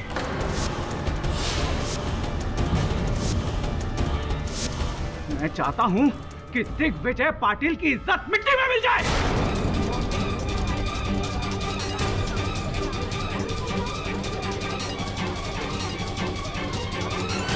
धोखेबाज, अस्तिन के सांप, छोड़ूंगा नहीं मैं तुझे। छोड़ कर। Order order. हाँ हूँ धोखेबाज, हूँ आस्तीन का सांप। आपकी तरह सच्चाई और ईमानदारी का पुतला नहीं हूं मैं। क्या किया क्या आपने? हाँ, क्या आज तक मेरे लिए? ये हमारे शिंदे साहब आपकी वजह से छोड़कर गया पार्टी, आपकी ईमानदारी की वजह से। सिर्फ अपनी पार्टी और अपना बेटा यही दिखाई देते हैं आपको, हम में से कोई दिखाई नहीं देता है आपको। जोशी साहब, जोश छोड़िए और शांत हो जाइए। ये बताइए कि ये बैर जो है आपके मन में दिग्विजय पाटिल साहब के लिए, इसका कारण क्या है? क्यों है आपके मन में? दुश्मनी कोई नहीं थी सर, कोई बैर नहीं था। 10 साल ईमानदारी से सेवा की इनकी। अपनी अकल से, अपनी सूझबूझ से इन्हें सलाह दी, जिसके बल पर आज ये मिनिस्टर बने। बदले में कुछ नहीं मांगा मैंने इनसे, सिर्फ एक बार एक छोटी सी चीज मांगी थी। पाटिल साहब, एक बात करनी थी आपसे। बोलो जोशी। हो सकता है आपको थोड़ा अजीब लगे, आप ये सोचे कि ये जोशी क्या बोल रहा है। अरे बात करो तो सही, फिर सोचेंगे। पाटिल साहब, मैं अपने क्षेत्र से एमएलए का चुनाव लड़ना चाहता हूँ, तो अगर आप मुझे पार्टी का टिकट दिलवा दे तो।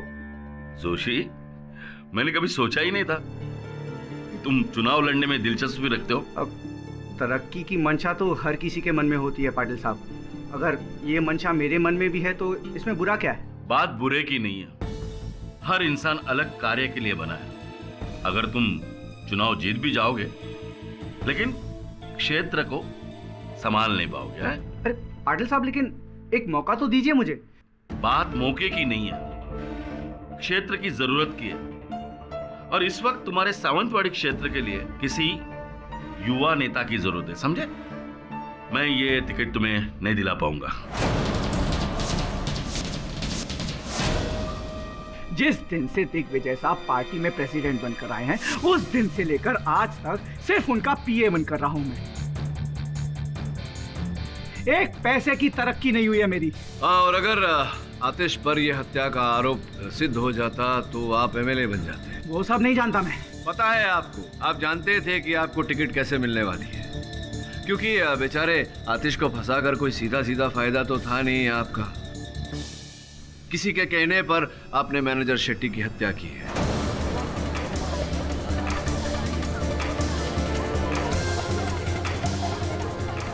देखिए केडी साहब, मैं आपसे पहले भी कह चुका हूँ कि मैनेजर शेट्टी को मैं नहीं जानता, मैंने उसे नहीं मारा। आप ही ने की है। और ऑनर, जोर जबरदस्ती की जा रही है यहाँ पे जोशी जी पे इकबाल जुर्म करवाने के लिए। I object. Objection overruled. Your honour, मैं कोई जबरदस्ती नहीं कर रहा, कोई दबाव नहीं डाल रहा। जोशी साहब के फोन की इस सूची से ये पता चलता है कि मैनेजर शेट्टी की हत्या के 15 मिनट पहले इन्होंने विरोधी दल के नेता महेश शिंदे साहब को फोन किया था।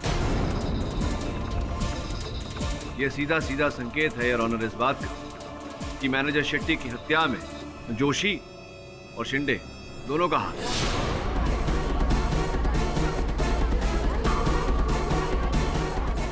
Order, silence in the court please. अरे केडी साहब, मैं आपसे कितनी बार कहूं, मैंने कोई खून नहीं किया। जरा ये अद्भुत बात लगी मुझे कि मैनेजर शेट्टी की हत्या के 15 मिनट पहले आपने विरोधी दल के नेता शिंदे साहब को फोन किया। अंततः क्या लेना देना है आपका शिंदे साहब के साथ? बताता हूँ।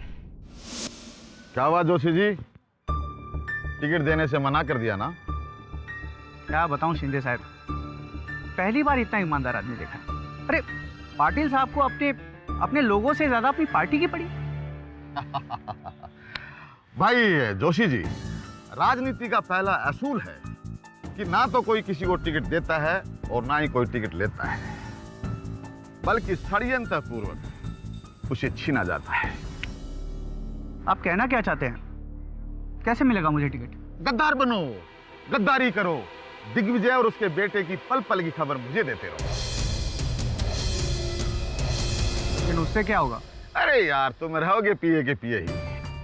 मैं दिग्विजय और उसके बेटे के खिलाफ ऐसी साजिश रचूंगा कि वो पब्लिक में बदनाम हो जाएंगे और उनका राजनीतिक कैरियर बिल्कुल खत्म हो जाएगा। लेकिन उन्हें बर्बाद करके मेरा क्या फायदा है?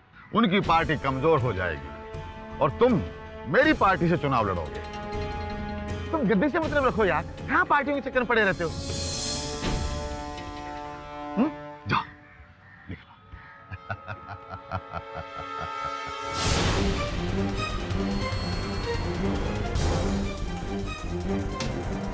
और बस उस दिन से मैं शिंदे साहब को आतिश और दिग्विजय साहब की पल पल की खबर देने लगा। और कत्ल वाली रात को भी मैंने शिंदे साहब को फोन किया था। आपने इन्हें फोन ये बताने के लिए किया था कि आतिश डैफोडिल्स क्लब जा रहा है। अरे केडी साहब, मैं आपसे कितनी बार कह चुका हूँ कि इस मर्डर में मेरा कोई इन्वॉल्वमेंट नहीं है। ये मर्डर अगर किसी ने किया है तो शिंदे साहब ने किया है। जोशी, अपनी औकात में रह के बात कर। आप इनकी बात को सुनिए सर। आप जानते नहीं है कितने खतरनाक आदमी है। आप पर ये जो गोली चलवाई गई है ना, उस आदमी का नंबर भी इन्होंने दिया था मुझे। जोशी चुप! और ये सब मुझे फंसाने की साजिश है। मैं भला किसी का मर्डर क्यों करूंगा? Order order, silence please. Your honour, मैं मिस्टर महेश शिंदे को कटघरे में बुलाने की अनुमति चाहता हूं। योर ऑनर, पाठक साहब पहले भी शिंदे जी को यहाँ पे कटघरे में बुला चुके हैं और आतिश खुद कह चुका है कि जब वो डैफोडिल्स पब में अंदर घुस रहा था तब उसने खुद शिंदे जी को पब से बाहर निकलते हुए देखा है। योर ऑनर, नए साक्ष्य की रोशनी में प्रश्न भी नए। Objection overruled. शिंदे साहब, ऐसा कहा जाता है कि आप दिग्विजय पाटिल साहब के बड़े भाई सूरज पाटिल साहब के बहुत करीब थे, बहुत चहीते थे उनके। जी हाँ, वो मेरे राजनीतिक गुरु थे। जब दिग्विजय पाटिल साहब दल के प्रधान बने तो दल छोड़ क्यों दिया? क्योंकि मैं इनके विचारों से खुश नहीं था। विचारों से खुश नहीं थे या इनकी ईमानदारी से खुश नहीं थे? क्या ये सत्य नहीं है कि जब इन्हें पता चला कि जनता में आपकी छवि मैली है तो इन्होंने आपको टिकट देने से इनकार कर दिया? यही कारण था कि आपने इनके साथ दुश्मनी कर ली। एक्सक्यूज मी पाठक साहब, क्यों पाठक साहब आवेश में आके किए गए एक साधारण मर्डर को आप कोई भी हत्या साधारण नहीं होती मिस्टर जायसवाल, विशेषकर मैनेजर शेट्टी की हत्या, योर ऑनर। क्योंकि इस हत्या से आतिश पाटिल और दिग्विजय पाटिल का नाम मट्टी पलित हो जाता और इसका सबसे अधिक लाभ शिंदे साहब। मान लीजिए कि अगर ये बात सही भी है तो क्या ये काफी नहीं है साबित करने के लिए शिंदे जी ने आतिश को फंसाया है? अगर मैं ये साबित कर दूं कि शिंदे साहब का कथन कि ये डैफोडिल्स पब से हत्या के आधे घंटे पहले निकल गए थे, ये वाक्य झूठ है, तो क्या कहेंगे? मैं ये कहूंगा कि आप ही से सीखा है पाठक साहब कि बोलो मत, करो। करूं? चलिए बताइए कि जब आपने प्रस्थान किया डैफोडिल्स पब से तो किस प्रकार अपने वाहन में गए थे आप, अपनी ही गाड़ी में? क्या मतलब? नहीं, मतलब ये है कि होता है कभी कभी कुछ खराबी आ जाती है गाड़ी में तो व्यक्ति टैक्सी, रिक्शा, बस, पैदल, साइकिल आदि ऐसा कोई और वाहन का प्रयोग करता है, उपयोग करता है। आप कैसे गए थे? अब ऐसा कुछ नहीं है, मैं अपनी कार से गया था। तो फिर ऐसा कैसे हुआ शिंदे साहब कि आपकी गाड़ी हत्या के आधे घंटे बाद तक डैफोडिल्स पब के पार्किंग लॉट में ही खड़ी थी?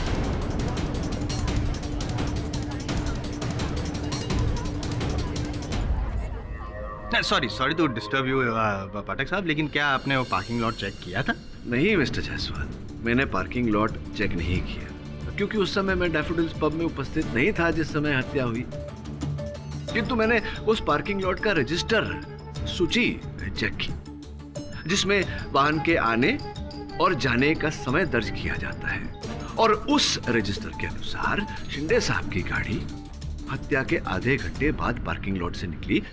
तो बताइए शिंदे साहब, आपके कथन के अनुसार आप हत्या के आधे घंटे पहले ही वहां से निकल गए थे, तो हत्या के आधे घंटे बाद तक आपकी गाड़ी पार्किंग लॉट में क्या कर रही थी? अब याद आया नेताजी, बताइए।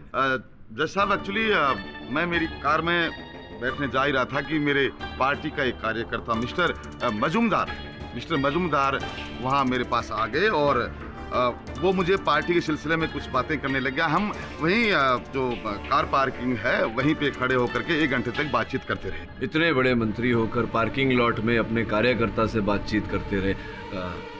पार्टी का मामला है, पार्टी का मामला। जी। मुझे क्यों ऐसा लग रहा है कि आप कहानी बुन रहे हैं? जी, ये कहानी नहीं है। आप चाहें तो मैं मजूमदार को यहाँ अदालत में बुला सकता हूँ, जो ये बयान दे सकता है कि मैं उनके साथ 1 घंटे तक वहाँ चर्चा कर रहा था। सॉरी, एक और बार डिस्टर्ब कर रहा हूँ, सॉरी। और मानना पड़ेगा कि आप काफ़ी पैतरे आजमा रहे हैं। इस ऐसी तबीयत के बावजूद भी काफ़ी मेहनत कर रहे हैं, लेकिन साबित नहीं कर पाए सर आप कि आतिश के अलावा किसी और ने खून किया। मुझे लगता है योर ऑनर, अदालत का वक्त बर्बाद किया जा रहा है। मैं रिक्वेस्ट करूँगा कि आप फैसला सुना दीजिए। मिस्टर पाठक, कोई और सबूत पेश कीजिए। आपके सबूतों से यह साबित नहीं हो पा रहा है कि खूनी आतिश नहीं कोई और है। अगर आपके पास सबूत हैं तो ठीक, वरना यह अदालत अपना फैसला सुनाएगी।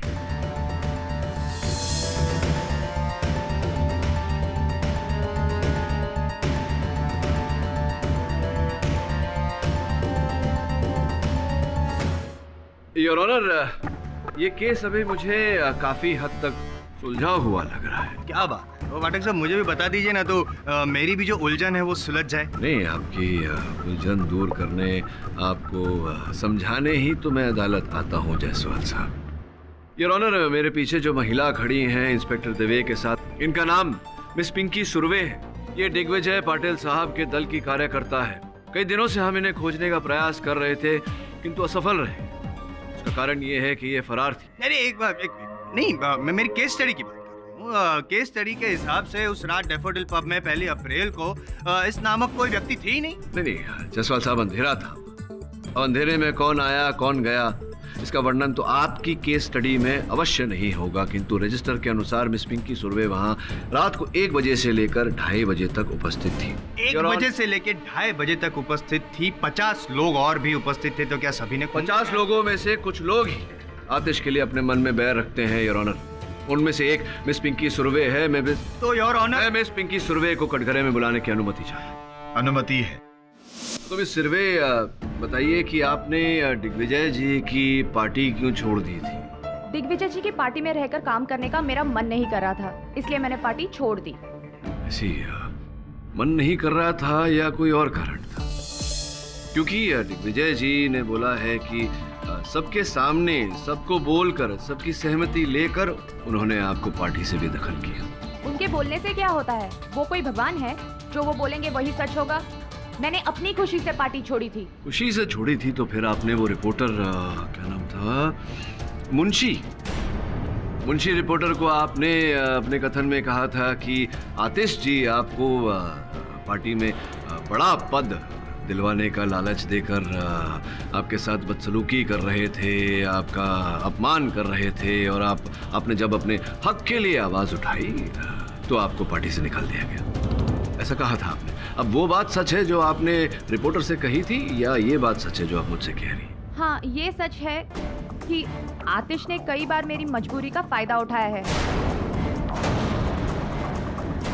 हाँ, और इसी कारण आपके मन में आतिश जी के लिए बैर पैदा हुआ। चलो, हुआ तो हुआ। ये बताइए कि आपने मैनेजर शेट्टी की हत्या करने की योजना कैसे रची? रची तो रची, लेकिन हत्या के बाद आप फरार हो गई, शहर से ओझल हो गई, लापता हो गई। यहाँ तक कि समन्स भेजने के बाद भी आप पिछली पेशी में उपस्थित नहीं हुई। चलिए, नहीं हुई तो नहीं हुई। ये बता दीजिए कि डैफोडिल्स पब से जुड़ा हुआ जो होटल है, वहाँ आप दाखिल हो गई, प्रवेश कर लिया आपने, लेकिन कहीं आपके नाम की कोई नोंद नहीं हुई, जिक्र नहीं हुआ, आपको किसी ने देखा नहीं। ये कैसे संभव हो गया? मुझे क्या पता कि किसी ने मुझे वहाँ क्यों और कैसे नहीं देखा। मैं बताऊं? देखिए, आपने पहले ये योजना रची। आपने कार्तिक से कहा कि चाहे जो हो जाए आतिश को दारू नहीं देना। आप जानती थी कि आतिश अपने साथ अपना रिवॉल्वर रखता है। आप जानती थी कि जैसे ही कार्तिक शराब देने से मना करेगा, आतिश अपने रिवॉल्वर का उपयोग करेगा। आप जानती थी कि ऐसा होगा। आपने किसी और व्यक्ति को नियुक्त किया था जो उसी समय बिजली काटने वाला था, वहां अंधेरा करने वाला था, और जैसे ही वहां अंधेरा हुआ आप घुसी और आपने आतिश के रिवॉल्वर द्वारा मैनेजर शेट्टी पर गोली चलाकर उसकी हत्या की।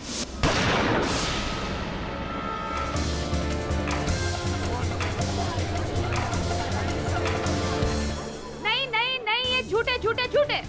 मैंने ऐसा कुछ भी नहीं किया क्योंकि मैं वहाँ पर थी ही नहीं। आप वहाँ नहीं थी तो कहाँ थी? मैं ऊपर होटल में कमरे में थी। आप होटल के रूम में थी, इस बात का कोई सबूत है, कोई साक्ष्य है, कोई गवाह है? कैसे साबित करेंगे कि आप होटल के रूम में थी, डैफोडिल्स पब में नहीं थी उस समय? मेरे साथ उस वक्त होटल के कमरे में मिस्टर महेश शिंदे मौजूद थे।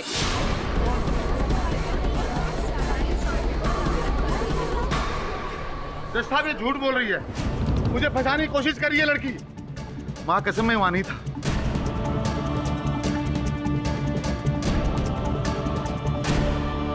इनसे भयभीत होने की कोई आवश्यकता नहीं। आप विस्तार में बताइए, क्या हुआ था उस सर, मेरा मतलब सिर्फ टिकट पाना था, किसी का मर्डर करना नहीं।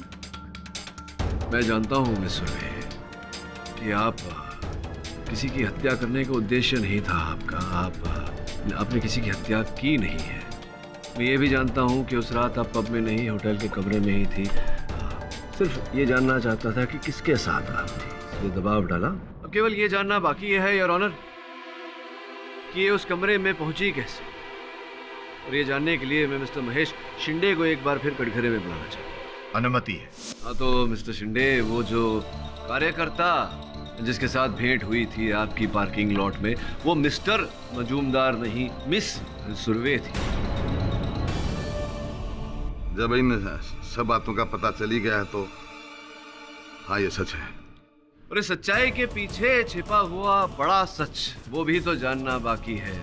ये प्रमाणित करना बाकी है अदालत में कि आपने ही मैनेजर शेट्टी की हत्या। एक्सक्यूज मी योर ऑनर, जब ये साबित हो चुका है कि शिंदे साहब ऊपर कमरे में थे, मतलब जब खून हुआ तब वहाँ पे वो नीचे थे ही नहीं, तो फिर ये शक करने का और ये सवाल पूछने का सवाल ही पैदा नहीं होता। आपके इस प्रश्न के पीछे जो सच्चाई छिपी है वो सुन लेंगे तो आपकी उलझन पूरी पूरी दूर हो जाएगी। सुनिए योर ऑनर, हुआ कुछ ऐसा था। शिंदे साहब ने अपने कथन में कहा कि ये आधा घंटा पहले डैफोडिल्स पब से निकल गए, सत्य वचन। लेकिन इन्हें फोन आया था पाटिल साहब के पीए जोशी का, जिन्होंने इन्हें बताया कि आतिश डैफोडिल्स पब जा रहा है। उसी समय इन्होंने ये योजना बनाई। इन्होंने मिस पिंकी सुर्वे को वहां बुलाया। जज साहब, मैंने ऐसा कुछ भी नहीं किया। आप ही ने बुलाया, आप ही ने पिंकी सुर्वे को वहां बुलाया था। केवल इतना ही नहीं, पिंकी सुर्वे के नाम पर होटल का कमरा भी आप ही ने बुक कराया था, ताकि जब हम रजिस्टर देखें और हमारा संदेह पिंकी सुर्वे की तरफ जाए तो पिंकी सुर्वे अदालत में खड़े होकर कहे कि आप उस रात उसके साथ थे, कहीं और नहीं थे। हाँ, पक्का आ रहा ना। देख, इसमें कोई भी गड़बड़ नहीं होनी चाहिए। हाँ, अब मैं तेरे को थोड़ी देर में कॉल करता हूँ। पिंकी, पिंकी कैसी है? अच्छी हूँ, आप कैसे हैं सर? हम ठीक हैं भाई। पिंकी, क्या बात है, आपके काफी समय से दीदार नहीं। लेकिन आपने बुलाया तो हम आ भी तो गए ना। अरे हम तो आपको रोज ही याद करते हैं। अच्छा पिंकी, हाँ, अब की बार तेरे को टिकट जरूर मिलेगा, इस बात का भरोसा रखिए हम पे। तो ठीक है, फिर हम आपको भी नाराज नहीं करेंगे। अरे पिंकी, इधर कमरा है, आप चलिए, मैं आता हूँ। ठीक है। किंतु पिंकी के साथ होटल के कमरे में जाने से पहले आपने वेटर को पैसे दिए और कहा कि चाहे जितना जोर लगा ले आतिश को दारू वो न दे, क्योंकि आप जानते थे कि ये सरफिरा है, दारू न मिलने पर ये अपने हथियार का उपयोग जरूर करेगा। और जिस व्यक्ति को आपने बिजली बुझाने के पैसे दिए थे वो रहा। ये वो आदमी नहीं है, वो आदमी कोई और था।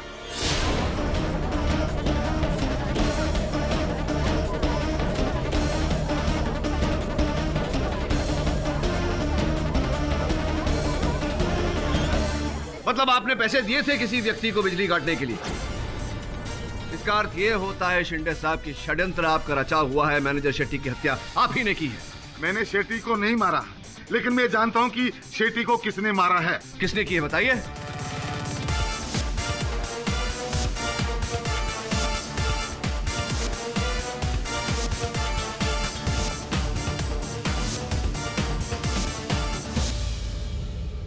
गौरांग। जोर से बोलिए, किस गौरांग ने?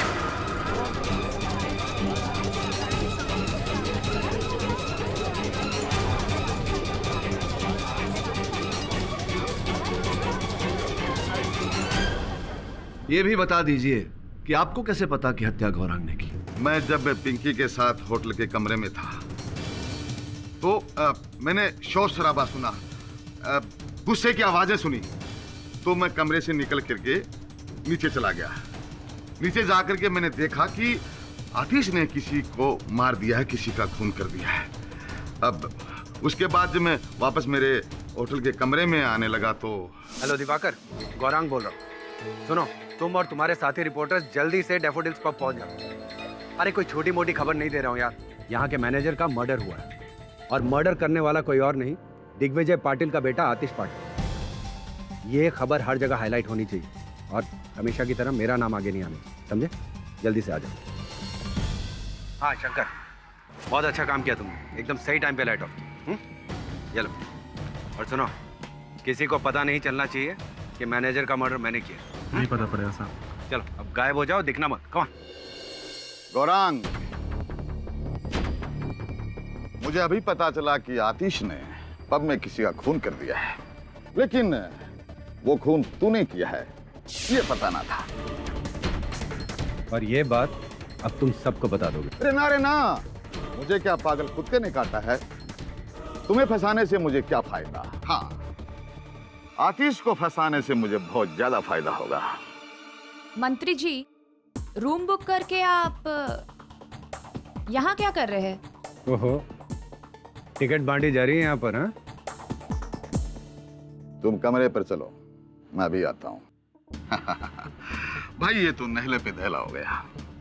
तुम हमारे राजदार और हम तुम्हारे। मैं चलता हूँ, इंतजार कर रही है।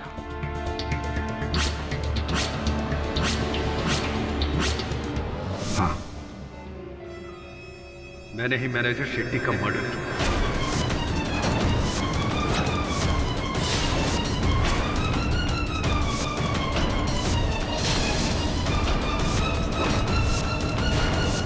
अगर मेरा बस चलता तो दिग्विजय पाटिल और आतिश को भी खत्म कर देता।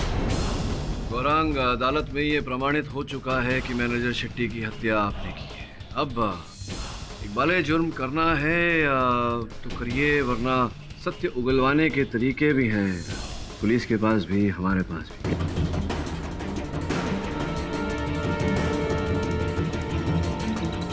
आतिश को फंसाने का प्लान मैंने पहले से ही तय किया हुआ था, इसीलिए मैं उसे डैफोडिल पब में लेके गया।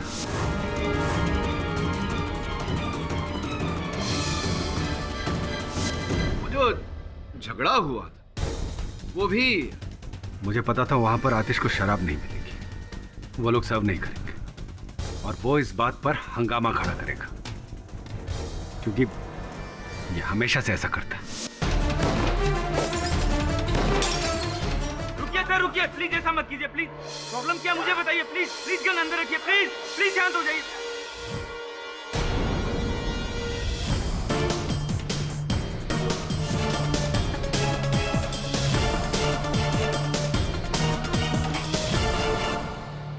मैं तुझे बेटे जैसा समझा और तूने अपने काका को भी धोखा दिया। अरे कौन सा काका और कौन सा बेटा? तुम्हारे लिए कोई कुछ नहीं है, सिर्फ तुम्हारा बेटा है।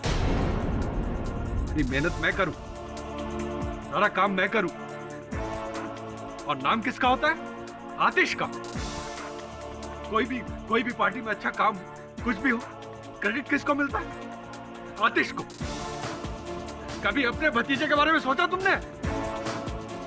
मैं हमेशा सोचता था कि तुम कभी तो मेरे दिल की बात समझो, लेकिन नहीं। गौरांग भैया, आप एक बार मुझे अपने दिल की बात बोलकर तो देखते। बस यही प्रॉब्लम है तुम लोगों का, राजा समझते हो अपने आप को।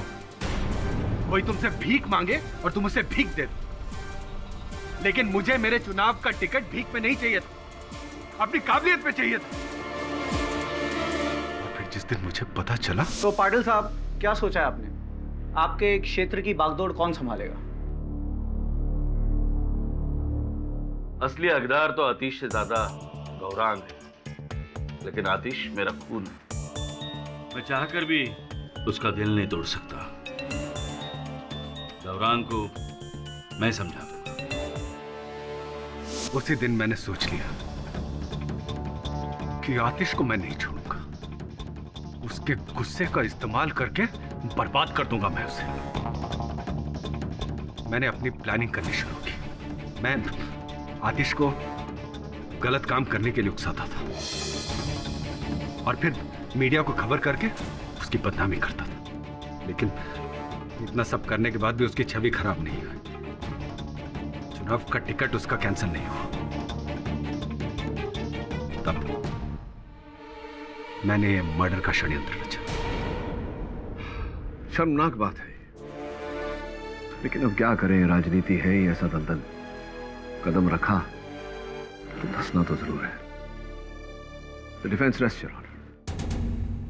यह अदालत गौरांग पाटिल को मैनेजर शेट्टी का खून करने के जुर्म में दफा 302 के तहत उम्र कैद की सजा सुनाती है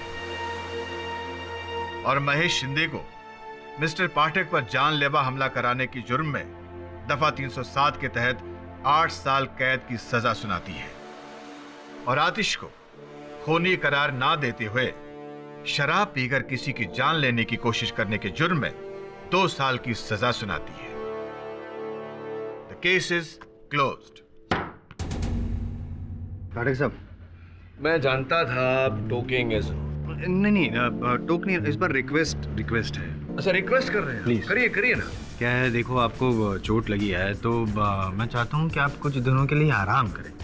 हाँ, मतलब कुछ दिनों के लिए अदालत में ना आए। मैं आराम करूं, अदालत में न आऊं, ताकि मैं एकाध केस तो जीत सकूं।